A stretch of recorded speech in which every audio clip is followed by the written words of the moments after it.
Mr. Pincock. Dan, when you are married and your mate is unwilling to grow, do you just wait it and grow until they grow?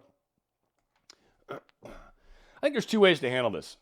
You chose marriage. You chose marriage for the lifetime, and if that was the decision you made and you want to stick to it, that's fantastic. I will say we make decisions often in life that we change. You're allowed to change your mind.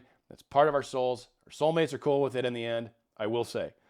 Also, a huge part, because of the way the transitions are happening in the world, the way the energy is changing so quickly, I truly believe that has probably 90% to do with why divorce rates are as high as they are. Now, I'm in California. The divorce rates in California are upwards of 60%. It's more than 50%, meaning more than 1 out of 2 people get divorces in California.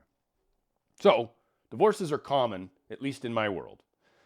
I know they're not in some other places, but in some other places where they're not common, they're starting to become common, aren't they? Again, there's this weird shift that's happening. Everything is your choice. This is your life that you've manifested, Mr. Pincock. It's your life. So what do you want to do? If you got kids and it's worth it to you to stay together because of the family unit, then stay together, and you should. That's the best choice for sure. Got a very good friend of mine, older guy, has been married 35 years. Doesn't particularly like his wife, doesn't dislike her, but he's definitely not happily married. But he loves his kid and he loves his kids and he loves his family. And he's like, yeah, I would never want to give this up. He doesn't want to cheat on her. He's an amazing guy. He's just like, yeah, I don't love my wife, but whatever. I love my family. And my wife comes with that. That's just part of the deal. And it's not worth changing that. So it's always your choice how you want to see it and what you want to do.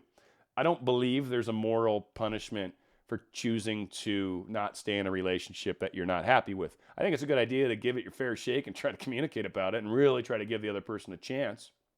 But sometimes energies just aren't compatible anymore. And sometimes you'll find an odd sense of happiness when you finally step into your happiness or finally accept who you are. It's even like, here's another hyperbolic example, but like people that are homosexual that are spending life trying to be normal and then eventually just go, I'm not happy being in this marriage. I'm not happy in this heterosexual life. I just want to accept who I am. And then they finally divorce the wife and become, come out of the closet, basically tell their family, yeah, this is why, sorry.